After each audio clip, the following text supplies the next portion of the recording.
This is the story of a 30-year search by U.S. intelligence agencies to perfect mind control. Some of those engaged in that search have agreed to talk about it for the first time. One said, "I think every last one of us felt sorry to attempt this kind of thing. We knew we were crossing the line." The search would be endless. From brothels, an agent says, we learned a lot about human nature in the bedroom, to the mystical rites of a magical mushroom ceremony performed by an Indian shaman, to a Spanish bull ring. The bull has had electrodes implanted in the brain and is controlled by a scientist. There would be victims.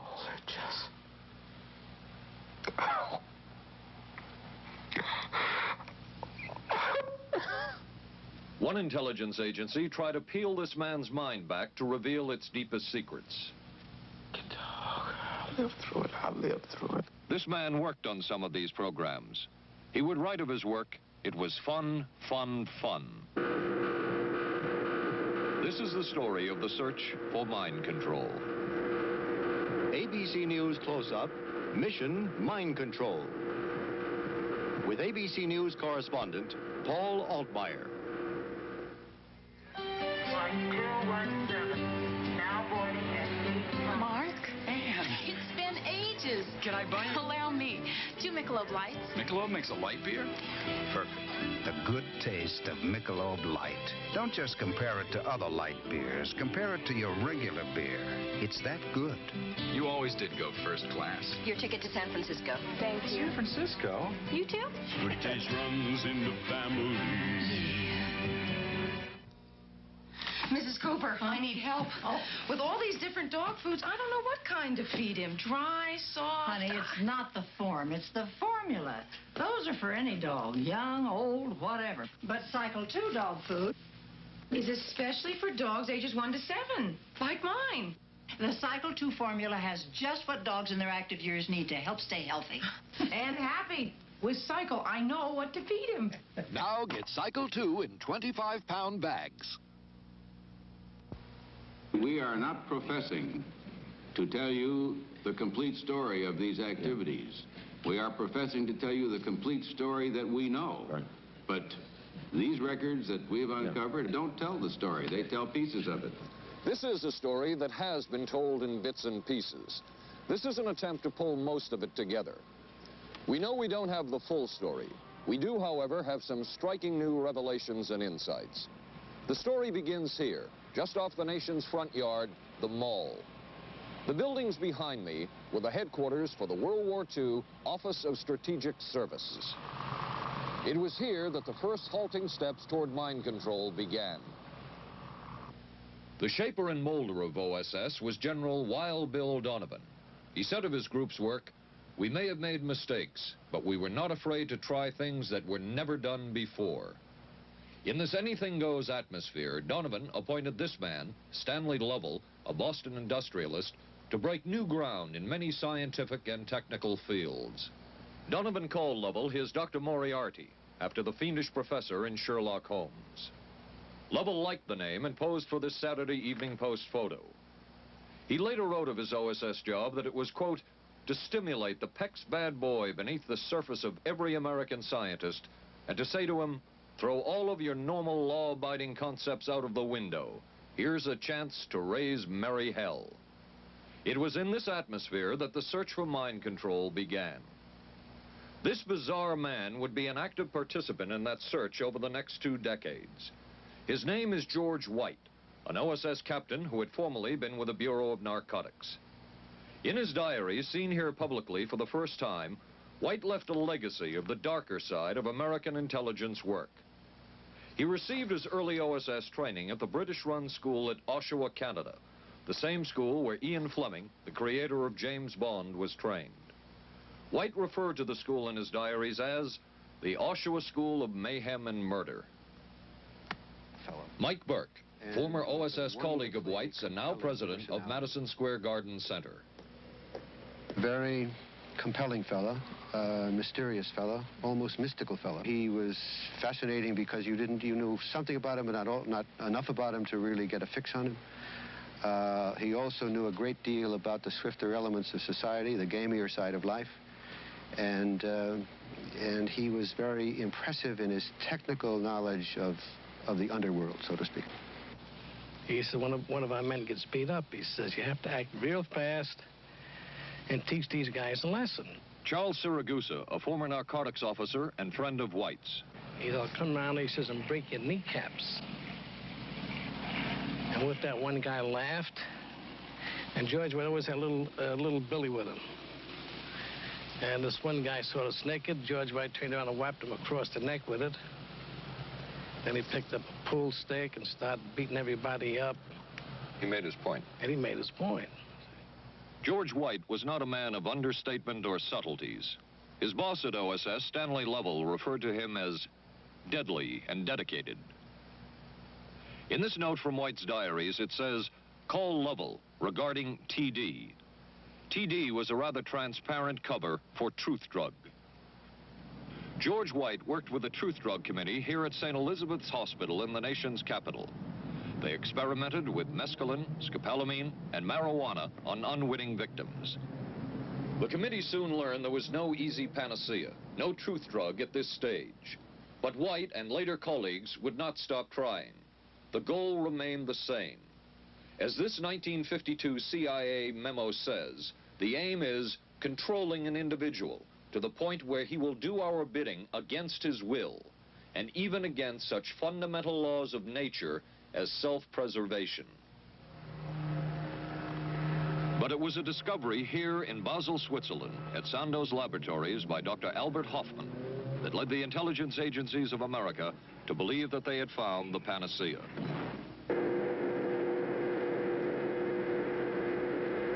The discovery was lysergic acid diethylamide, LSD. The film that you see is considered by many experts to be the closest illustration of the effects of a hallucinogenic. It was one of the first times that anybody had run into a powerful drug that was different than anything else that they knew anything about. John Gittinger, recently retired chief psychologist for the CIA. This is the first time Gittinger has been interviewed publicly. We could disable a whole city by putting a very small amount on a water supply.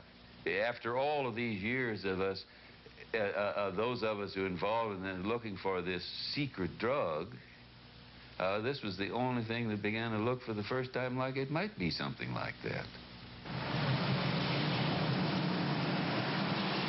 CIA's interest in LSD was intense. The worry was that the Russians would get hold of it. Were the Soviets into LSD? I'm going to have to say I'm sure they were, but if you ask me to prove it, I've never seen any direct proof of it.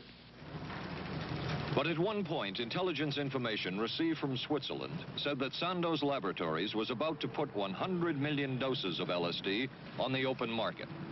And it caused enough concern within the agency that the United States was prepared to buy the entire supply. However, a slight mistake had been made. The mistake is made public for the first time. I just found out on a new CIA document that there were no such large quantities of LSD on the market. John Marks has filed numerous Freedom of Information suits against the CIA and has unearthed much new material. He is the author of The Search for the Manchurian Candidate, a history of intelligence agency work with mind control. He is a consultant for this report. What happened is that there was a military attaché in Switzerland, an American officer, who got milligrams and kilograms mixed up. In other words, he made a mistake of thinking 1/1000th of a gram was the same as 1,000 grams, which is a mistake of 1,000,000 times. So when the CIA got the intelligence that there were 100 million doses on the market, in fact, there were 100 doses.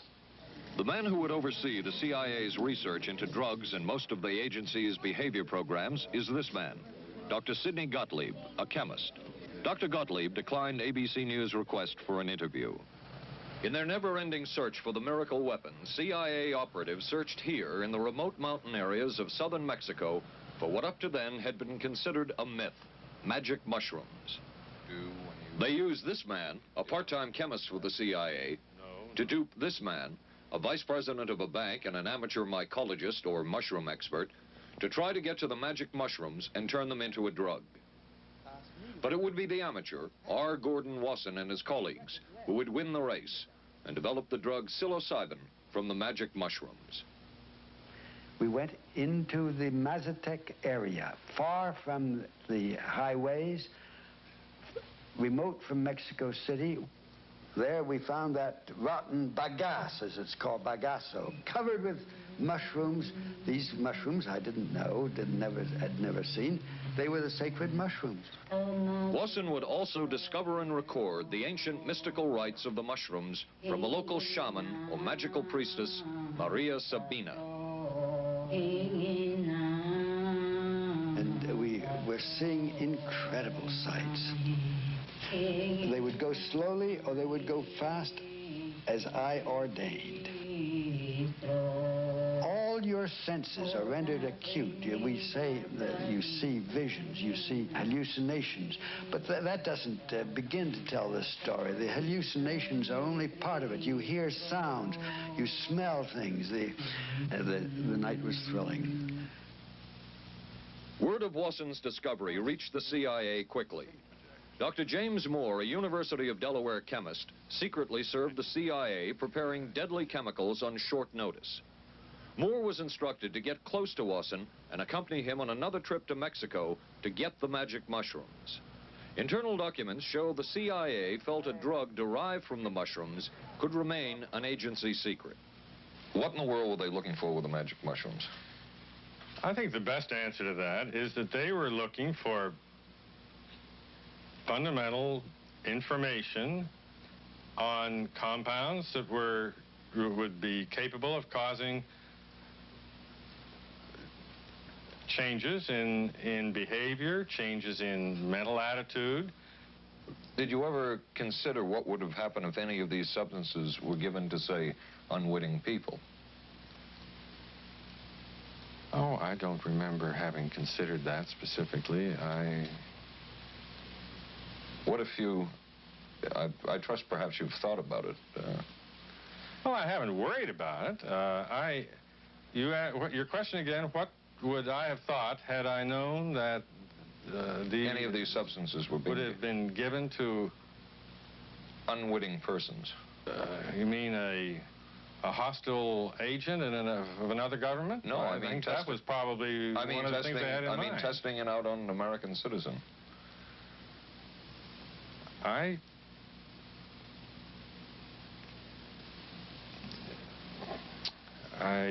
guess I must seem very, very cold-blooded about this, but I don't recall ever having been very much preoccupied with that issue.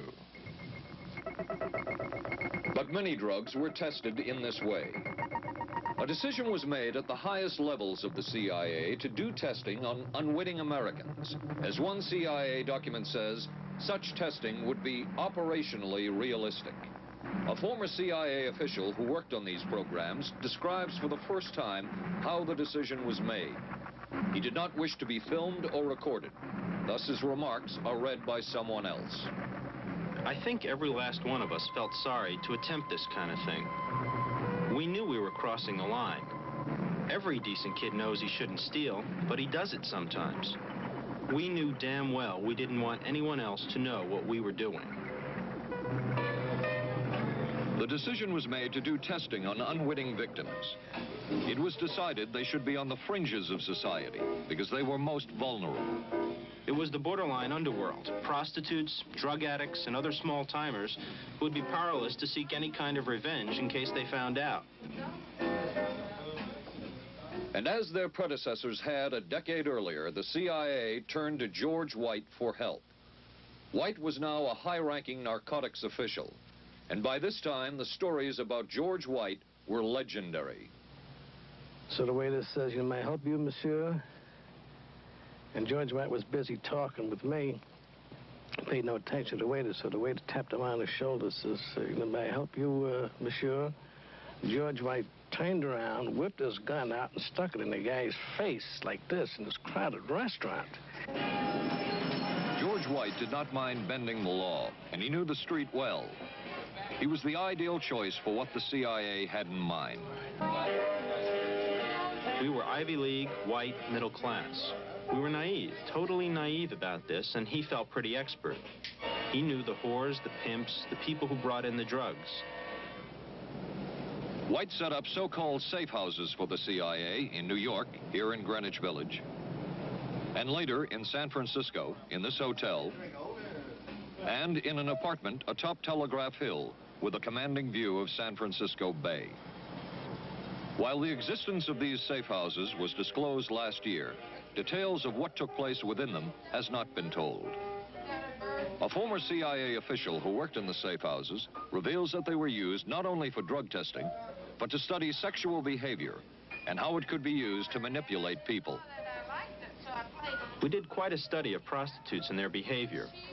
How do you take a woman who is willing to use her body to get money out of a guy to get him to talk about things which are much more important, like state secrets? We learned a lot about human nature in the bedroom. We started to pick up knowledge that could be used in operations. There would be victims in all of this, but as the agency knew, they couldn't fight back. Some entries from George White's diaries. Clarice gets horrors. Janet, sky high. As one agency memo says, we have no answer to the moral question. The safe houses were not the only testing grounds. Millions of dollars would be spent on LSD research at universities throughout the country. And word would begin to spread on campus about this so-called mind-blowing drug. And suddenly, there was the counterculture of the 60s. I give the CIA a total credit for sponsoring and initiating the entire consciousness movement, counterculture events of the 1960s. Dr. Timothy Leary, the 1960s Johnny Appleseed of LSD. The CIA funded and supported and encouraged hundreds of young psychiatrists to experiment with this drug. The fallout from that was that the young psychologists began taking it themselves, discovering that it was an intelligence-enhancing, consciousness-raising experience. I know that some of the studies in which the CIA had supported used as subjects people who later became strong proselytizers of LSD. So, in that sense, yes, I think it did sustain the perpetuation of the use of the drug. And it's rather ironic, isn't it? The counter case that I would make in relationship to that is to remember that the people who were doing the research were people who would be doing the research regardless of who was the sponsor. I don't think anybody working in that time in the remotest ever thought that it would blow up into the kind of thing that it did.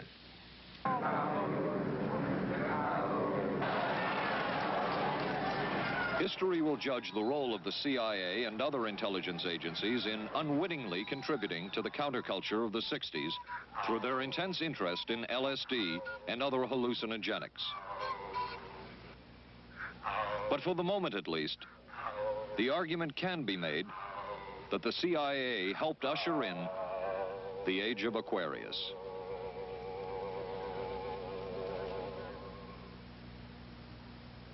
ABC News Close-Up will continue in a moment. Being careful about my body doesn't just mean major things like regular breast exams. I'm even careful about pain relievers. Plain aspirin sometimes upset my stomach, so I use Bufferin. It adds protection. I'm careful about what goes into my body. Bufferin gives me an added relief action I want. Tylenol doesn't. Only one leading tablet has both an added relief action in many cases that Tylenol never provides, and protection ingredients, Bufferin. Now I'm careful to get both with Bufferin. Your sink trap's clogged with grease. Use Crystal Drano. I'll pour in liquid plumber. Don't. It may not work on that grease clog. No? Crystal Drano will. Look, liquid plumber's quiet. It's not melting that grease. But Drano is. It broke through. Will Drano hurt metal pipes? No. So liquid plumber didn't break that grease clog. I'm switching to Drano. To make clogs go, better use Drano. Saturday, live on ABC. The Forest Hills Men's Invitational from the legendary West Side Tennis Club. Then live, third round coverage of the most prestigious ladies golf event. Hollis Stacey goes for her third straight U.S. Women's Open title. And red-hot Nancy Lopez shoots for her elusive first Open victory. And on ABC's Wide World of Sports, rodeo excitement from the Wild West, plus high speeds, high thrills, hydroplane action, championship tennis, golf, and ABC's Wide World of Sports, Saturday.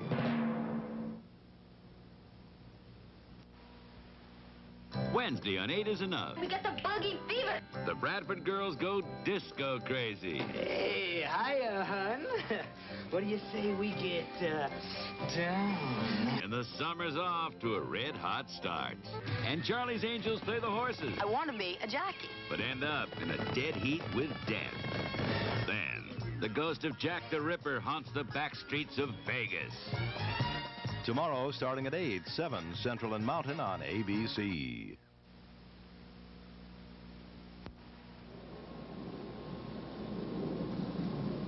Covering a span of history such as we are in this report, one can get sidetracked by the so-called glamour and mystery of espionage work or by the exotic qualities of some drugs. But what you can't lose sight of is what all of this would mean in terms of individual human beings. There would be deaths. There would be long-lasting and harmful effects. The best-known case is that of this man, Frank Olson, a chemist employed by the Army Chemical Corps, who in 1953 was slipped LSD unknowingly at a meeting with CIA officials. Shortly after that, Olson went into severe depression. He ended his life at this New York hotel by diving through a shaded closed window in his 10th floor room. Frank Olson was the first known fatality in the CIA's LSD program. Olson left behind a widow, Alice, and 3 children, but it would be years before they learned the real story of his death.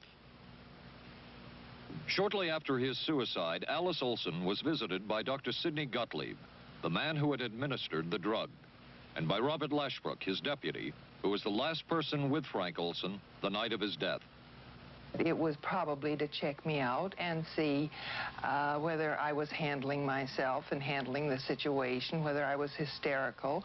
And I'm sure they left the house feeling ever so much better because I had been gracious and hospitable to them, so that I must have played right into their hand and made them feel fine.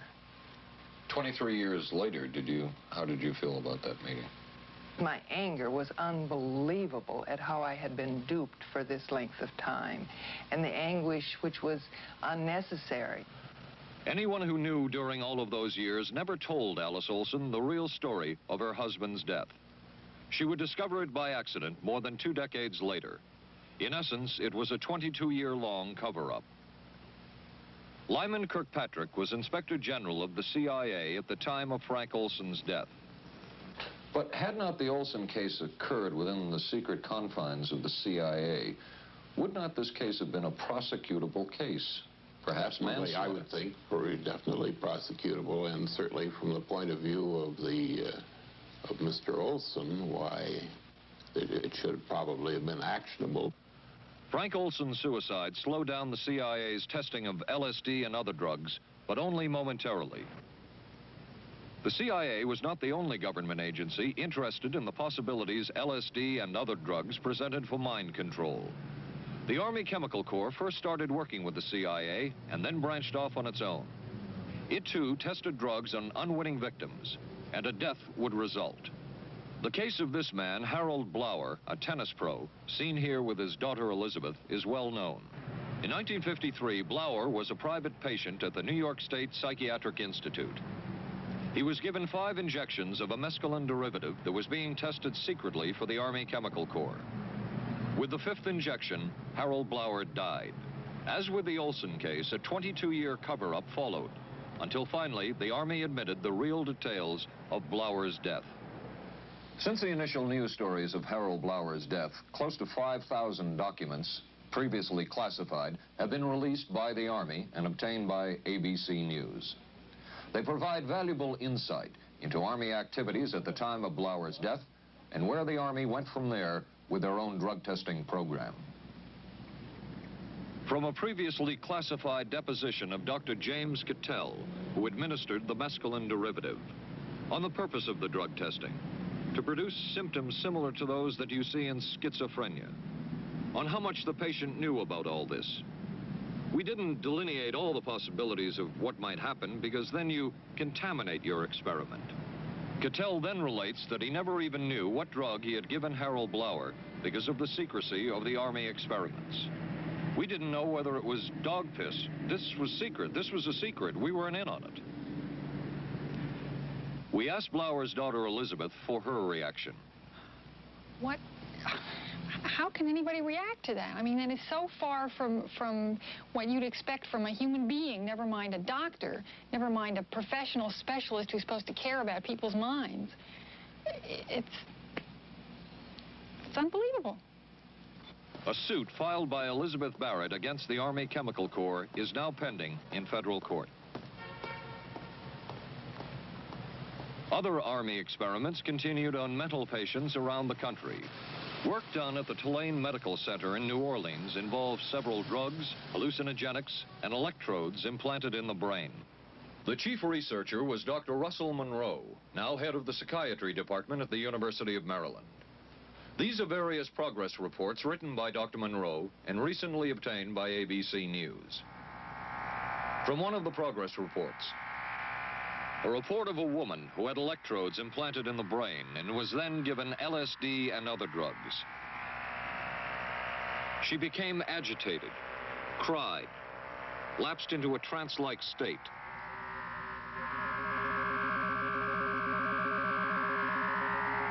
Felt as if she were about to have a convulsion, experienced waves of darkness and light,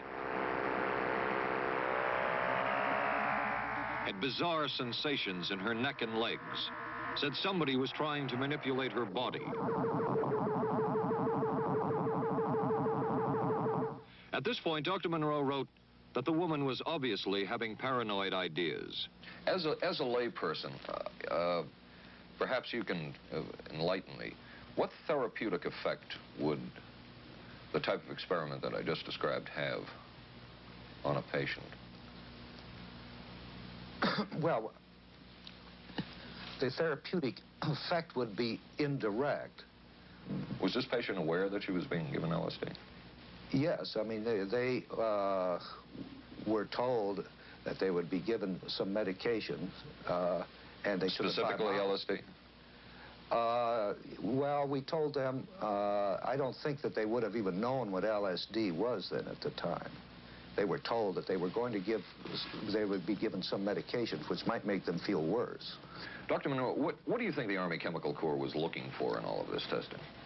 They were looking for an incapacitating agent, an agent that would not harm the person permanently, but would incapacitate them temporarily. That seemed like a humanistic way to wage a war, if war is necessary. When James Thornwell was given LSD by Army intelligence in 1961, this time it was no experiment. This time the express purpose was to peel back Thornwell's brain to bear any secret within it. This time the Army had gone operational. Thornwell, as reported on ABC last January, was an Army private stationed in Orléans, France. Classified documents were missing from his unit. Thornwell became a suspect.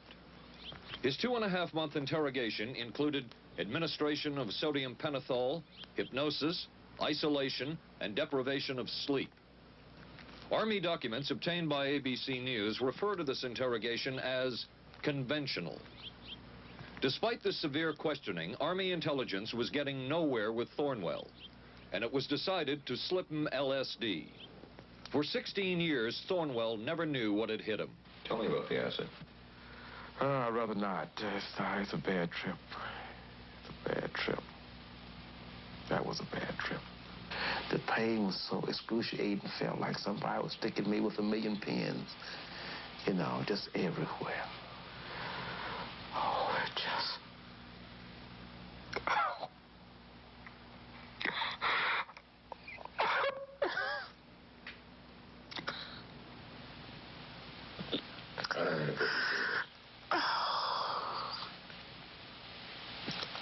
You want to stop for me?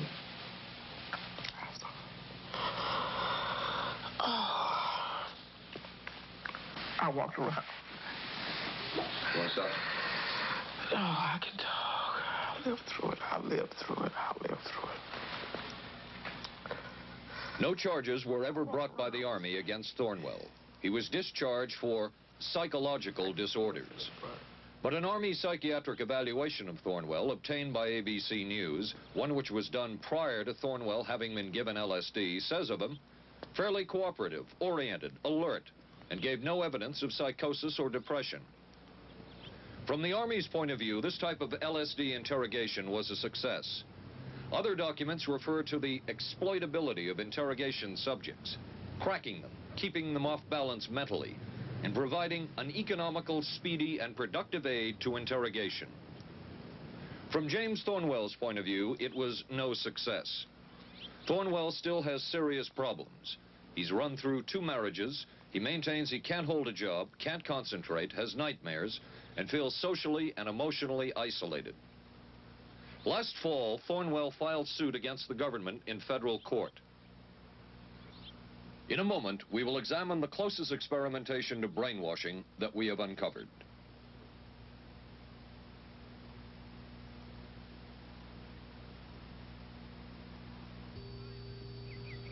Oh, for crying out loud. Something wrong, Will? You pick up a paper these days, you learn life isn't as simple as it used to be, and neither's food. Is that why you eat grape nut cereal? Yep, you couldn't ask for a simpler cereal. Wheat and barley, vitamins added, no preservatives. Sure looks simple. It's got a natural nutty taste. What's good for breakfast, guys? How about something nice and simple? Grape nuts, the simple cereal.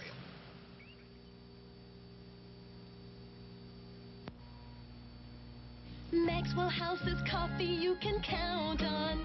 Maxwell House. Good to the last drop. Maxwell House is good every time. Maxwell House is good coffee. Good to the last drop. Maxwell House. Maxwell House. Coffee you can count on. Always smells good. Always tastes good. Always good to the last drop. Maxwell House is Good news. good to the last drop. Maxwell House. ABC News Close-Up will continue in a moment. Special baseball. The Yankees take on the Angels Friday night on ABC. This is a heavy-duty stick-up, and this is a good place for it. New heavy-duty stick-ups from Airwick for small places with big odors. This is David Shoemaker in the news at this hour. District police have charged a young Northeast woman with the weekend kidnapping of that day-old baby. Sources say the woman was pregnant and afraid she'd lost her own child in the accident, and that's what motivated the kidnapping. 'Twas the night before Skylab, and we'll have the latest on its fate and ours. Testimony before Congress today on battered wives. Some of the victims are battered wives. A rock and roll star put on probation for income tax evasion. The condition is he must put on 1,000 hours of concerts for charities. And we'll be talking with a local teenager who won a gold medal at the Pan Am Games. Join us at 11. Reach for the sun. Hello, sunshine. Reach for the sun. Hello, sunshine. Hello, Mountain Dew. Nothing else tastes or feels quite like Mountain Dew, or goes down as smooth like a soft breeze on a lazy afternoon. Reach for the sun. Reach for Mountain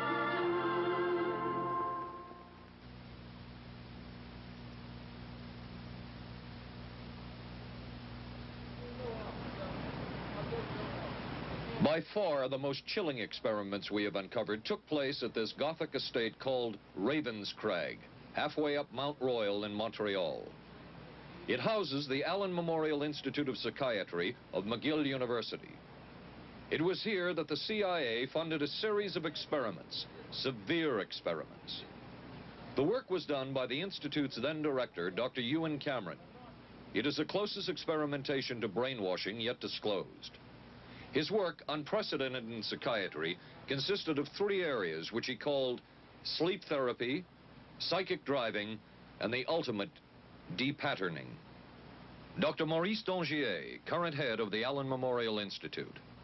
In his psychic driving, so-called type of therapy, he would give the patient intensive electric treatment in order to make the patient regress deeply, become forgetful, and then he would attempt to implant new ideas in the mind of the patient. Now, to a layman, it would appear that Dr. Cameron was trying to take the slate and wipe it clean, the slate being the mind. In other words, brainwashing. Exactly, that's a very good comparison. Brainwashing. Yes, to lie. Val Orlico of Winnipeg, Canada, the wife of a member of the Canadian Parliament, was a patient of Dr. Cameron's. She entered the Allen Memorial Institute because of severe depression. She describes for the first time publicly the LSD therapy and psychic driving treatment that she was given by Dr. Cameron. And then the drug began to take hold very rapidly because it was an IV injection. And things became very furry and very frightening, and had a lot of sensations that it's very difficult to recall. Nobody explained it to me. Nobody ever asked me if I was willing to do it or anything. He had this feeling that he would be able to get through the resistance of illness and to reach deep changes very quickly. Did he? I don't think that when you look at that in retrospect, the hopes that he had have been in any way fulfilled. But Cameron would plunge on. The next step was what he called psychic driving. This involved almost endless tape-recorded messages and more drugs for the patient. Cameron wrote that this was the way to make direct controlled changes in personality. I thought this was the coldest and most impersonal treatment that anybody could give to anybody in the world. And I became more and more despondent and more angry. I just became so despondent that I thought I can't live like this any longer. And I thought I would just go out and throw myself underneath the cars on McGregor. I stood on the curb of that street and I stood there and I thought, okay, go. Okay, go. And then I thought, what if you're not killed? What if you're just maimed? What if you don't die and you live and you can't even talk anymore? And I couldn't do it. The most severe technique Cameron used was de-patterning. He described it as breaking up the existing patterns of behavior by means of intensive electroshock therapy with prolonged periods of sleep. He carried out these experiments in something he called the sleep rooms. People in there were like babies. They cried and they were very disoriented. And we were very afraid of the sleep room. We used to walk very carefully against the side of the corridor that was opposite the sleep room with our backs to the wall when we'd go by. Cameron used this combined sleep electroshock treatment on patients as long as 30 days. One patient he kept asleep for 65 days. Cameron retired, and his successor, Dr. Robert Cleghorn, ordered a follow-up study on the patients treated with Cameron's de-patterning method. It showed that it was no more beneficial in its result than the use of more conservative methods. But the follow-up study showed that 60% of those who had been de-patterned still had amnesia for periods of anywhere from 6 months to 10 years. That's quite a memory loss, isn't it? That is a memory loss. Indeed it is. It's I think, more than desirable. In retrospect, does Dr. Cameron's experimentation and his treatment appear harsh? I would say yes. I mean, this forceful type of approach that I was describing to you is definitely, it can be said that it's harsh. I wouldn't call it harsh. I would say it was harder on the staff than it was on the patients, because these people had to be fed and they had to be cared for and they had to be given sufficient fluid and food and toileted and so on and so forth. It was a very difficult thing for the staff to follow these patients properly and see that they did well. Well, I'm glad he was concerned for the staff. But damn it all, I wouldn't. I could have maybe had a different kind of life. And that makes me angry and sad, and I don't know how to explain how I feel, really. I'm just... How did you feel when you learned that Dr. Cameron's experimentation was financed by the CIA? Well, I thought... Oh, I can't even use the word that I thought, because I thought, that bastard. And he was too smart. He knew who he was working for. And, excuse me, but I just, I just can't, sometimes I can't believe it, and yet I know it's true. If you had the opportunity to say something to the people at the Central Intelligence Agency who financed this study, what would you say?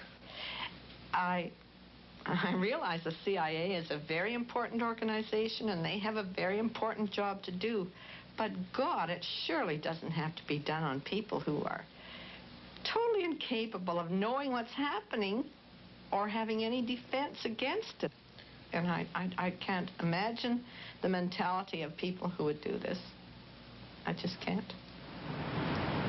As for Dr. Cameron, he died in 1966 while mountain climbing. A colleague wrote of Cameron, "For him, the ends justified the means. And when one is dealing with the waste of human potential, it is easy to adopt this stance." Dr. Cameron seemed ideally suited for what the CIA had in mind.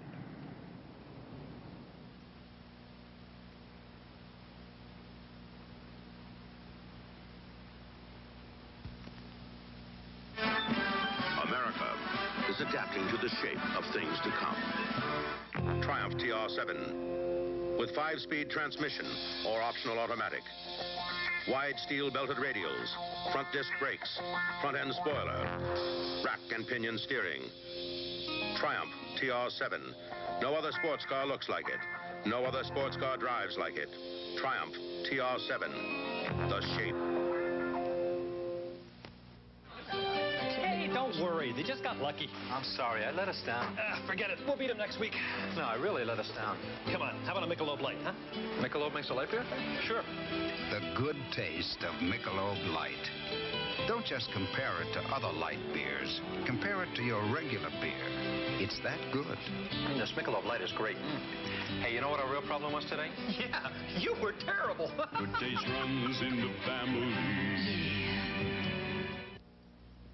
The many roles I play call for many hairstyles. So I use hot curlers, blow dryers, things that can be brutal to hair. I switched from one conditioner to another looking for help. Then came Alberto VO5 hot oil treatment. It works just like a salon hot oil treatment, but takes less time and money. I just heat a tube, smooth it in, and shampoo. My hair is left silky, shiny, more manageable than I ever dreamed. Alberto VO5 hot oil treatment. I'll never switch again. Thursday. I can move a few of my things over this morning. There's a scandal in the 12th when Wojo gets a roommate. Hi. In a Barney Miller special. I'm a prisoner of my biological urges. Sorry to hear that. Then authorities say this Texas motorcycle gang murdered a federal judge.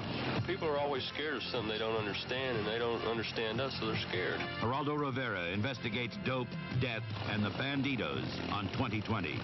Thursday, starting at 9, 8 Central and Mountain on ABC. It was the Cold War, and especially the trial of Joseph Cardinal Mindszenty, who was forced to testify in a Hungarian court that he was a spy.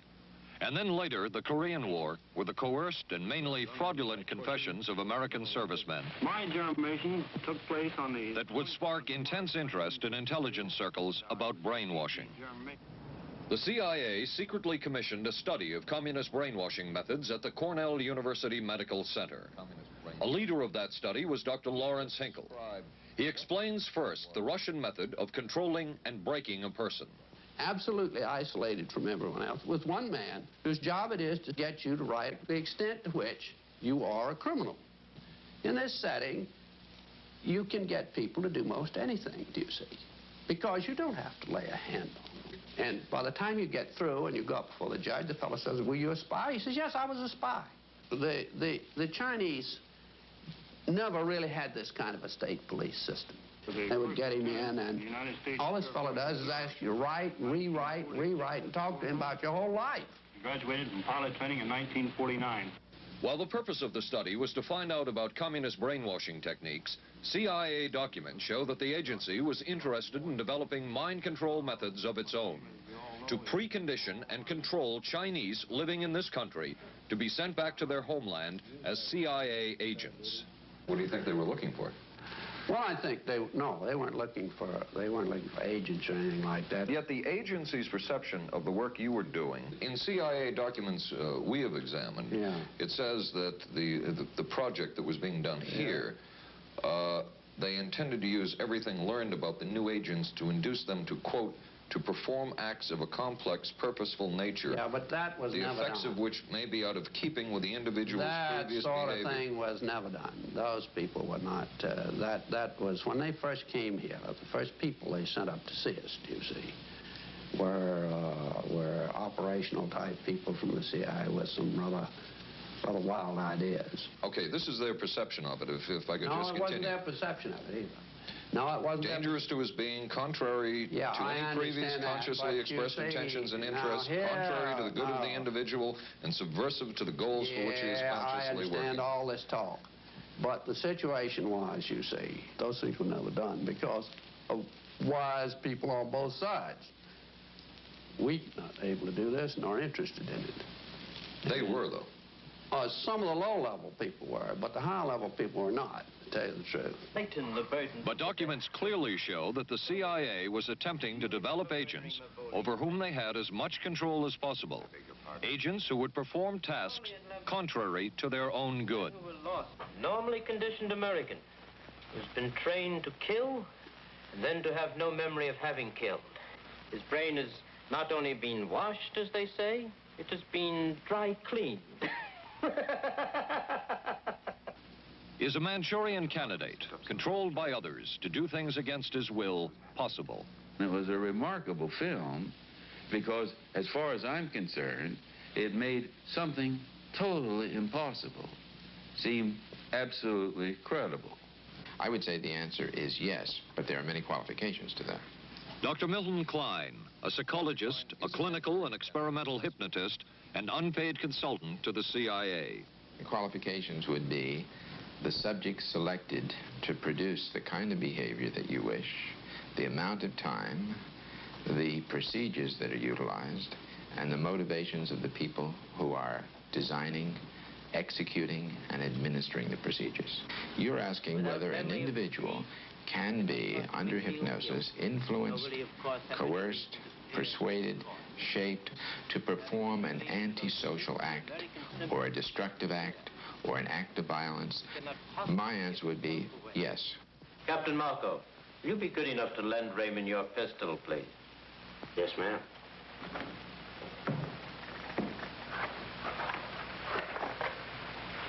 Thanks, Ben. Sure, kid.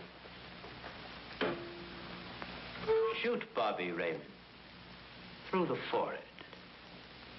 Yes, ma'am.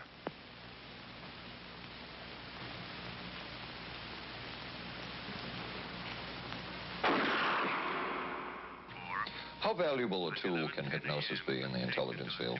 None whatsoever. It has absolutely no use because nobody's ever been able to do that I know of, do it in an operationally feasible way. I'm not in any way saying that hypnosis doesn't take place. I'm not saying there's nothing to it. I would say that most government agencies concerned with intelligence operations have been looking to hypnosis as a tool for a variety of purposes, one of which is to carry out and to execute certain intelligence operations on a basis where they would not have to rely completely on some of their own emotional reactions. Actually, would that entail murder? It could, if you consider that an act of killing someone under circumstances of war is murder. I think one has to define what that means. Under circumstances of peace? Under circumstances of peace, it would be murder. Another former CIA agent says that Fidel Castro at one time was considered as a possible target for a Manchurian candidate. Castro was naturally our discussion point. Could you get somebody gung-ho enough that they would go in and get him? But if you have 100% control of a guy, you have 100% dependency. If something happens and you haven't programmed it in, you've got a problem. So in the end, it was decided that a Manchurian candidate was not feasible. But the search for mind control continued. But could the mind be controlled? Perhaps not. But is human behavior predictable? In this area, the CIA did make a significant breakthrough. A personality assessment system designed by the agency's chief psychologist, John Gittinger. It comes close to being able to predict how humans will behave. It's really a descriptive system, an attempt to try to describe personality in a relatively systematic way so that hopefully you can get some kind of an idea to predict what the behavior between different kinds of individuals. Gittinger's system had many uses in intelligence work. One was to draw personality portraits of world leaders. Using Gittinger's system, the agency concluded the Shah of Iran is a brilliant but dangerous megalomaniac whose basic problems resulted from an overbearing father. And there were other applications. Your assessment staff played a key role in helping other governments pick their police intelligence agencies, including, we've learned, the Korean CIA, Uruguayan National Police. Can you tell us about this? No. Author John Marks. The former #2 CIA man in Uruguay told me how in 1966, John Gittinger and an assistant traveled down to Uruguay and gave the tests in order to select members of the Uruguayan intelligence service. A psychologist who used to work for the CIA told me in 1961 he personally traveled to South Korea as part of an American CIA effort to set up the Korean CIA and to give the personality tests to candidates for the Korean CIA to choose the best man for their secret police. But one of the basic functions of Gittinger's system was finding the vulnerabilities of an agent, a double agent, or a potential agent. In its applicability to intelligence work, isn't the PAS system looking for a person's soft spot? Well, of course, the answer to that is yes, but I hasten to say soft spot. This is what I consider a negative word. Of the hundreds of behavioral projects undertaken by the CIA, Gittinger's appears to have been one of the more successful and more conventional. Other experiments were not as conventional. Neurophysicist Dr. Jose Delgado was financed by the Office of Naval Research. In this experiment, the bull is sedated. Electrodes are implanted in its brain. Delgado transmits an electronic impulse to the center of the bull's brain. Delgado has remote control of the animal. Recently released CIA documents refer to the feasibility of remote control of animals and that special investigations will be conducted toward the application of selected elements of these techniques to man. Other areas were examined through the 60s and 70s. Brain surgery, psychosurgery, creation of amnesia, parapsychology, manipulation of genes. Even though past and present CIA officials have indicated this kind of work ended in 1963. Whole truth, nothing but... And one of those who took part in these programs. Thank you, sir. In 1977, a Senate subcommittee heard testimony from many of them, but the testimony was not that revealing. According to one of them, they agreed amongst themselves to keep the inquiry within bounds that would satisfy the committee. Former narcotics officer Charles Siragusa says that he was asked to limit his testimony by the man he reported to at the CIA. He wanted me not to say anything. To perjure yourself. That's right. Well, either that, I'd have to perjure myself or take the Fifth Amendment. And I'm not about to take the Fifth Amendment for anybody. Okay. Former CIA chemist Robert Lashbrook testified he had no first-hand knowledge of the agency-run safe houses when, in fact, he supervised one of them. There was very little. And according to George White's diaries, was at a safe house when White conducted what he called an LSD surprise experiment.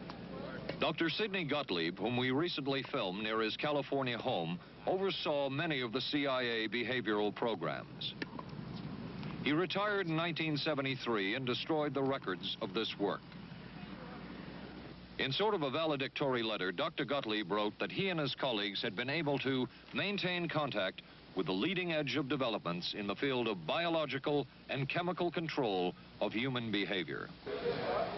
Dr. Gottlieb also testified before the Senate subcommittee, but from an anteroom where he could not be filmed because of what his lawyer termed health and cardiac problems. Dr. Gottlieb declined ABC News' request for an interview. And what of George White, the man who helped the agency in so many of its programs? He would retire here to Stinson Beach, California. And shortly before his death, he wrote to his boss at the CIA, Dr. Sidney Gottlieb, and summed up his career by saying, "It was fun, fun, fun. Where else could a red-blooded American boy lie, kill, and cheat, steal, deceive, rape, and pillage with the sanction and blessing of the All-Highest?" Has mind control been achieved? From all of the available evidence, it appears doubtful. The human will has prevailed up to this point. But as we have seen, work is continuing in this field, work that we still don't know very much about. How deeply are the Russians and other dictatorships into all of this? We really can't say, and the CIA is reluctant to give out information about it. But the basic question remains, what place does all of this have within a democracy? One final point should be made. As one of the persons who worked on these programs told us, we are very capable, conscientious, and very dedicated scientists working for our country. Their work speaks for itself. This is Paul Altmeyer for ABC News. Good night. Here's a great idea. Potato peeler? Nope. Hair curler. It's Vanish Bowl Freshener. Freshness in a snap. Snap it under the rim and it freshens 2 ways. It's always there to freshen. Then when water hits it, extra deodorizer and detergents are released, working best when and where you need it. When the bowl's fresh, the bathroom's fresher. Snappy idea. Vanish Bowl Freshener. Vanish for a cleaner bowl and a fresher bathroom. What do doctors recommend for pain today?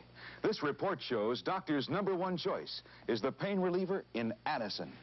5 million recommendations last year for pain of headache, backache, minor arthritis, and muscle ache.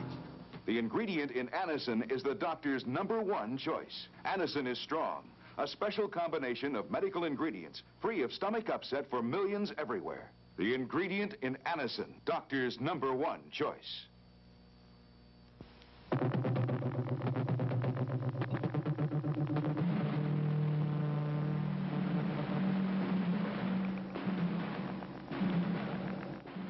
Stay tuned for local news next.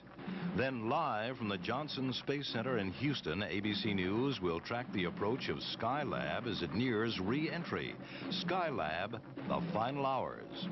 Right after Twiggy and Dirk Benedict of Battlestar Galactica star in I Want Her Dead on the Tuesday Movie of the Week tonight on ABC.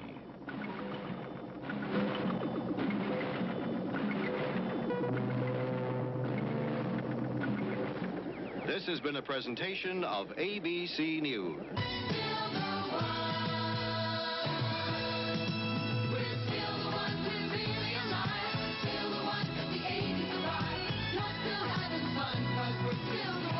Still the one, ABC.